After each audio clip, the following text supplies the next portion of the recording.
Good morning. Thank you for joining me in this morning mindfulness practice. Do you know that it takes great courage to change your life? The law of attraction does not judge. It doesn't say you're good or bad, right or wrong. It and it doesn't give you what you want. The law of attraction, the law of vibrational energy gives you what you are, what you're being, what you focus on. What you focus on grows in your experience. That's why I tell my clients, quit telling the old story. Stop saying what you don't want. Your words have power. The more you talk about what you don't want, the bigger it gets in your experience. Your present results are completely irrelevant compared to what you want to experience, what you would love to bring into your life.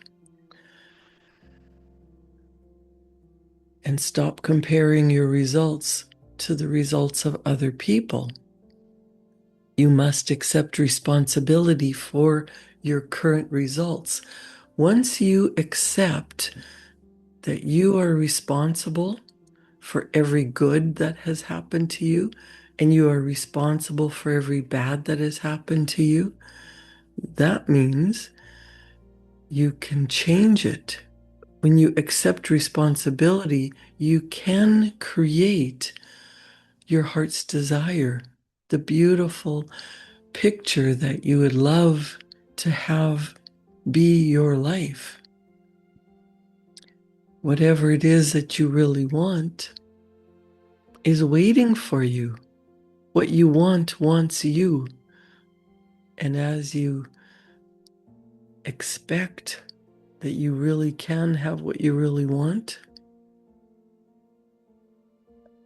you start to allow it to happen. You start to gain some momentum in the direction of where you really want to go. And you are a unique being.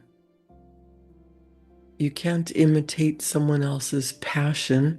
You don't have to pretend that you're someone else.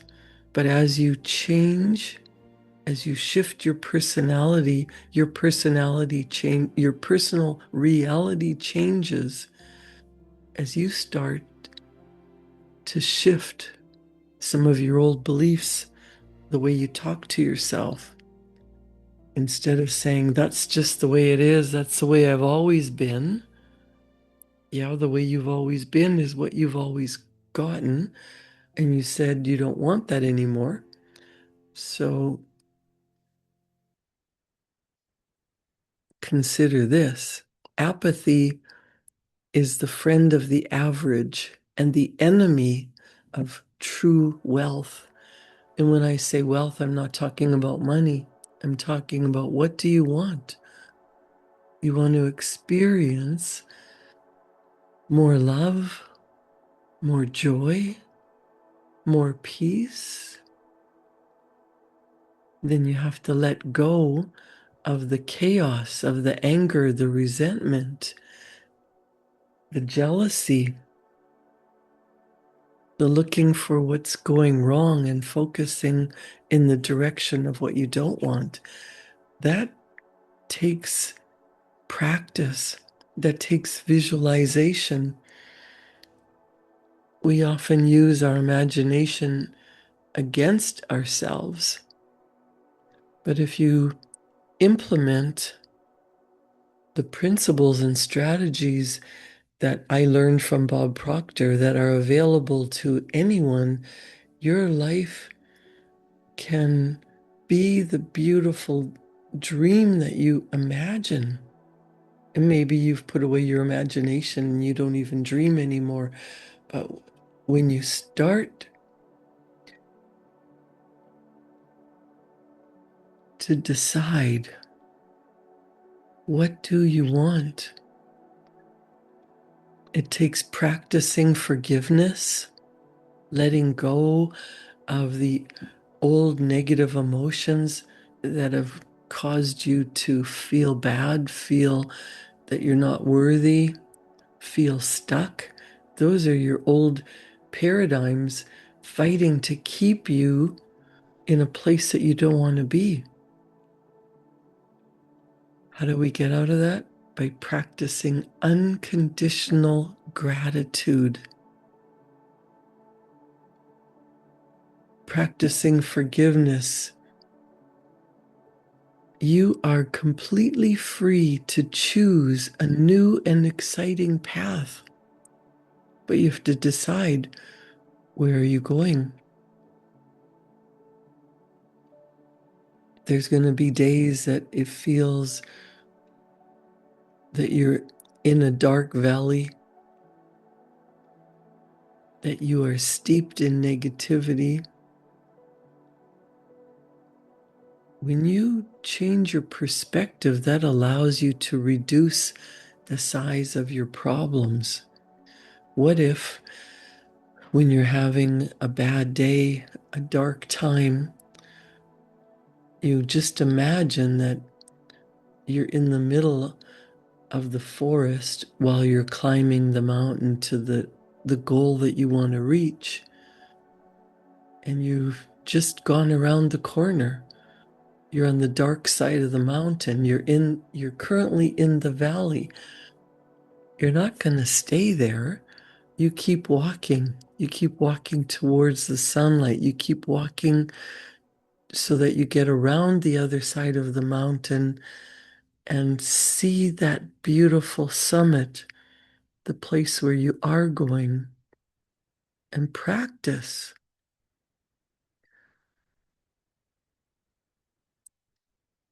In Bob Proctor's book, It's Not About the Money, he says, leverage your life and really live. The time to start on the path to wealth is right now, this very minute.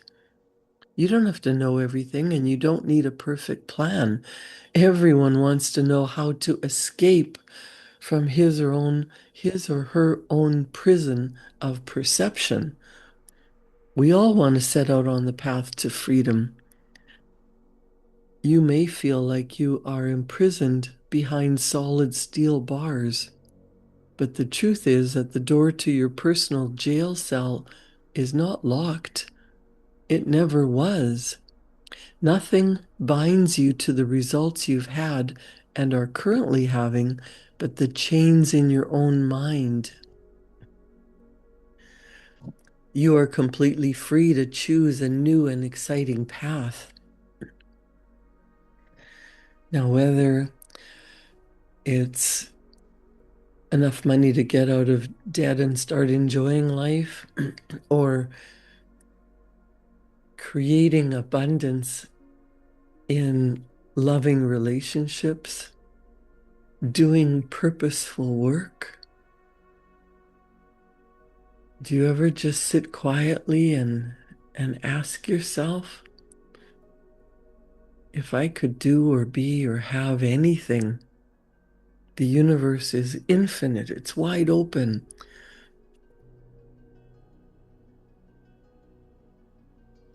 If you believe in one true God and you believe that God is in charge of everything and that He is a loving Father, He wants you to have everything that you want. You can open your heart and your mind and take a deep breath in and relax and just say, if I could pick anything, what do I really, really, really desire? And allow your Heavenly Father to give it to you. Allow room in your life. Let it in.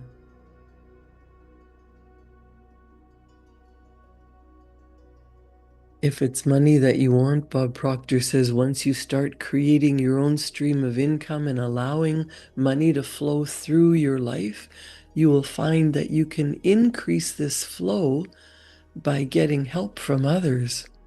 As you focus on your strengths and prioritize your tasks, You want to delegate those tasks that others can perform better than you can. Imagine you have one acorn to plant. This seed is planted and all its energy is put into producing a tree. No matter how big or beautiful that tree may be, it can only become one tree. However, if your tree produces acorns and each of those becomes another tree, you'll soon have an entire forest. All those other acorns are people that can help you become wealthy. They may be assistants, accountants, lawyers, web designers, or any of hundreds of other people. They allow you to leverage your time exponentially. Everyone around you has a specific body of knowledge. All of this can help you achieve your goals.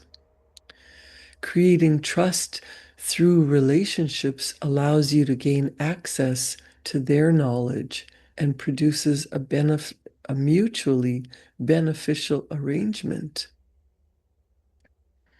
Most small business people start out doing most of the work themselves. As they grow, they often use contractors to help with the more mundane tasks, allowing them to purchase the exact services they need without taking on the responsibility of employees. This is the beginning of the creation of your wealth team. Wealthy individuals have long known about the powerful concept of leveraging other people's time. They have all applied and used this principle to gain their own wealth. This is not to say you take advantage of anyone. Rather, you become involved in a relationship that benefits both sides. As you build your wealth team, you'll find those who offer you their time in exchange for money or for your skills. Leverage creates a win-win situation for everyone involved. By owning your own business, you can use this leverage. It's an adjustment from being a one-person show, but you'll never grow or expand your ability to earn money unless you get help. It's too time-consuming to build a business without leveraging the resources of other people. You need their time and abilities. Understanding leverage and how it can work for you is a key step to understanding money and amassing wealth. Building your wealth team means assessing each person's natural abilities and strengths and assigning projects or jobs that best suit those natural abilities. Some people are creative problem solvers. Some are detail-oriented. Others can manage several projects at once. Not everyone has these skills, so it makes sense to put these people in positions that will allow them to excel. They enjoy their work and have a great sense of accomplishment while moving the whole business forward, which makes them all the more productive. This is exactly the kind of leverage that you must understand and employ to reach your financial goals. Now, if your goal is not a financial goal, you still want to have enough money to trade for what you do desire. What kind of life do you want to build? And if you're working at a job that you hate, you might want to reconsider what you're doing, where you're spending all your time. If you're dragging yourself to work for someone that you don't respect or a paycheck that you don't think is enough, you want to think about what skills you have, what you love to do, and leverage your skills, experience, and abilities, maybe to start your own business or to decide that there's something else you're meant to do.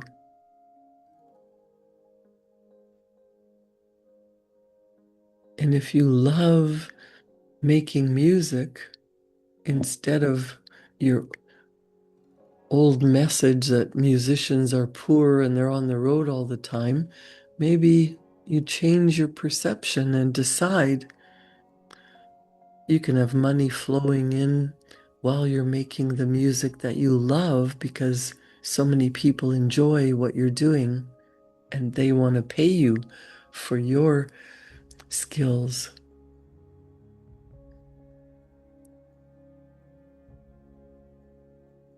What is it that you truly desire? There may be times when you hold yourself back from expressing yourself because of self-doubt or fear.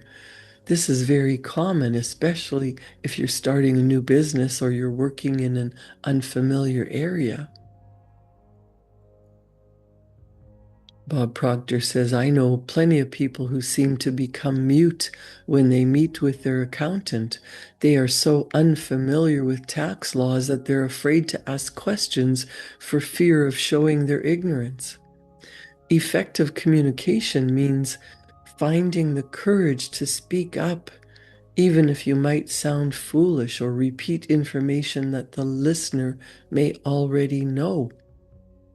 You've heard the adage, there are no stupid questions. It's true. By remaining silent, you deny yourself the opportunity to learn and grow. Relationships are a careful balance between speaking effectively and listening fully. When communication is based on honesty, respect, and good intentions, each person feels accepted and valued. Good communication skills allow you to solve conflicts and share accomplishments. As a result, your personal and professional relationships will be nurtured and enhanced. And Bob Proctor gives us some ideas for mending fences. He says there will always be moments when relationships are strained in some way. This could happen with customers, clients, employees, or vendors. If these problems aren't dealt with swiftly and effectively, they can grow to a seemingly insurmountable mountain. I say seemingly because it's easy to assume a relationship is completely irreparable, but that's rarely the case. Most often, the original issue is quite minor. The real problem is in how it was handled, and that's what creates a great deal of negative emotion. It is this emotion that must be diffused before the relationship can move forward. He says, think of a customer with a complaint. They send an email nicely worded to request help. You don't respond. They email again and their communication becomes more heated. They insist on a response. If they don't get satisfaction, they might start to call. No matter what your intentions, silence or lack of response could be interpreted as a lack of respect or caring. Suddenly you receive a letter from their attorney. This is exactly the path that many small issues travel to escalate into ridiculous battles. This is why it's so important to pay attention. Prevention is the best avenue for mending fences. By making it a priority to respond to small issues, your customers and vendors will remain happy and your relationships with them healthy. In fact, it's important to understand that the underlying problem is not the original issue that the customer or vendor raised. The real problem is the emotion that that person attached to your actions or lack of action. As time goes on, the original issue doesn't escalate. It remains what it was at the outset, but the emotion attached to it grows based on how satisfied they are with your response. Emotion can create or destroy relationships because emotions affect the perception of those involved, including your own. You can be the one upset rather than the customer or vendor, and your emotions can escalate with a minimal amount of provocation just as easily. When you have a relationship that moves to shaky ground, there are several things you can do to bring it back to stability. First, try to assess the situation objectively. That means determining how much of the problem involves real issues and how much involves emotions. These two areas are handled differently. Usually, you'll find the original issue is only 10 or 20% of the conflict. The rest is emotion.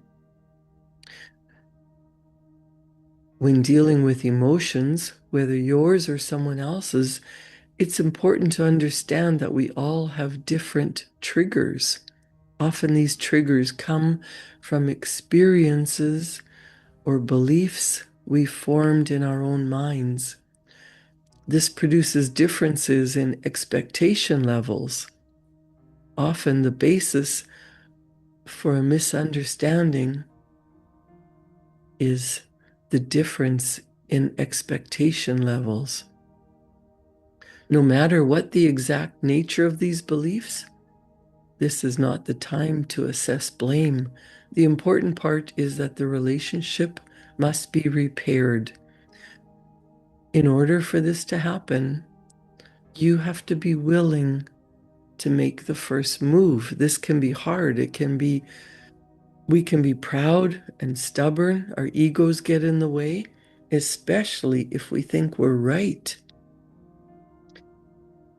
If you feel wronged, it can be difficult to engage that person again. But it can also be very satisfying to make that first move, even when you believe in your heart that you did nothing wrong in the first place. Chances are the other person believes he or she did nothing wrong either. So if no one makes the first move to repair the relationship, it will just disintegrate. From that point forward, the event becomes a negative porthole, reinforcing the emotions each time you think of it. There isn't much time or attention paid to the idea of forgiveness within a business environment. This is truly a shame because it's very important. For many, business mode means cold and calculating. This is ridiculous and far from the truth. What's more, it's impossible, no matter how hard you try. We are all human, and by this simple fact, we are emotional creatures. Trying to tune out or tune off those emotions makes you an ineffective communicator, and in doing so, it damages your ability to create a wealthy mindset. If you have a bad experience, you may hold on to the emotion associated with it, perhaps even replaying the scenario in your head. By doing so, you create new negative beliefs for yourself. And beliefs are powerful. They affect you for a very long time. You're also focusing on the event and attracting similar events through the law of attraction. The only way to stop this process is to practice forgiveness and let go of the emotion. Forgiveness does not justify the behavior of someone who wronged you or betrayed any of your principles. It simply means you're allowing yourself to move forward emotionally in a positive direction. Things will go wrong. We all say things we regret, or we act without considering how it will affect others without meaning to, and we'll make honest mistakes. You cannot approach business or life with an all or nothing mindset to allow yourself to blow events out of proportion. Keep your heart open and forgive errors and indiscretions. Bob Proctor says, I like the analogy that most problems are like icebergs. Maybe 5% of them are actual events. The other 95% are your own perception. But the 95% is subject to your conscious control. You can feed your problems with fear and turn them into overwhelming threats, or you can shrink them by stepping back and broadening your perspective. Think about the universe. Imagine that your problem is just one star in the entire universe. That brings it into perspective. When you artificially inflate your problems, you reduce your ability to solve them. Enlarging your perspective allows you to reduce the problems in your mind, and they soon become relatively easy to either solve or accept.